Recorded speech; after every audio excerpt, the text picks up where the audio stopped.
നേരത്തെ ഇവിടെ ഉമർ സാഹിബ് സൂചിപ്പിച്ചല്ലോ, വിദ്യാഭ്യാസം കൊണ്ട് രക്ഷപ്പെടാൻ കഴിയില്ല. അനസ് മൗലവി പറഞ്ഞില്ലേ നേരത്തെ ഹസീനയെ ചികിത്സിച്ചത്? ഒരു പെൺകുട്ടിയെ അതും മാസങ്ങളോളം ഭക്ഷണം കൊടുക്കാതെ, ഒരു പത്തിരിയും ഒരു ഗ്ലാസ് വെള്ളമാണ് ആ കുട്ടിയുടെ ഒരു ദിവസത്തെ ഭക്ഷണം. ഇത് കൊടുത്ത് ശാരീരികമായി തളർന്ന ആ കുട്ടിയെ കമിഴ്ത്തിക്കിടത്തി കൈ രണ്ടും പുറകോട്ടേക്ക് വലിക്കുക, എന്നിട്ട് നട്ടെല്ലിൽ മുട്ടുകൊണ്ട് വിരലമർത്തിപ്പിടിക്കുക.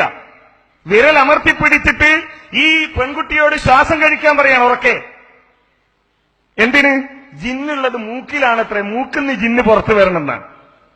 അത് ഇവരെ മാത്രം വിശ്വാസമല്ല, നമ്മളെ ചെറുവാടിക്കാരൻ ജിന്ന് ചികിത്സകൻ മന്ത്രവാദി എന്റെ മുമ്പിൽ നിന്ന് ചികിത്സിച്ചിട്ടുണ്ട്.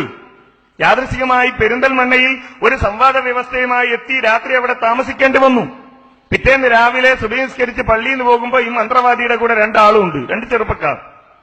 റൂമിലെത്തി ഞാനൊരു ഫോണ് വന്ന് പുറത്തേക്കിറങ്ങി തിരിച്ചു കയറുമ്പോ ഈ മന്ത്രവാദി അതിലൊരു ചെറുപ്പക്കാരനെ കസേരയിൽ ഇങ്ങനെ പുറകിലേക്ക് തല മലർത്തിക്കിടത്തി ഇരുത്തിയിരിക്കുകയാണ്. അയാളുടെ കയ്യിലൊരു പാത്രത്തിൽ വെള്ളമുണ്ട്.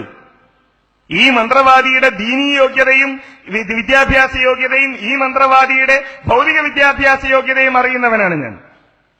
ഇവൻ ഈ കയ്യിൽ പാത്രം എടുത്തിട്ട് അതിൽ കൈയിട്ട് വെള്ളം മുക്കി ഈ പയ്യന്റെ മുഖത്തേക്ക് അടിക്കുകയാണ്. പയ്യൻ തല കുടഞ്ഞു.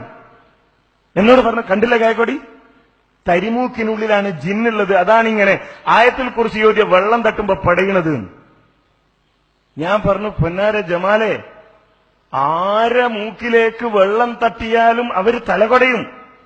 ഞങ്ങളെ നാട്ടിലൊക്കെ പറയാറുള്ള ഒരു സംഭവമുണ്ട്, ചില അറവുകാര് പോത്തിനോട് സമ്മതം ചോദിച്ചിട്ടേ അറക്കുള്ളൂ എന്നാണ്. പോത്തിനോട് എങ്ങനെ സമ്മതം ചോദിക്കല്? പോത്തിനിങ്ങനെ അറക്കാൻ കൊണ്ടുവന്ന് കെട്ടിയിട്ട് കയ്യിൽ വെള്ളം എടുത്തിട്ട് പോത്തിന്റെ മൂക്കിലേക്ക് അടിക്കും. അപ്പോ ഒരു സെൻസിറ്റീവ് ഏരിയ എന്നുള്ള നിലയിൽ പോത്ത് തലകൊടയും. അപ്പൊ സമ്മതിച്ചു നിന്നാണ്.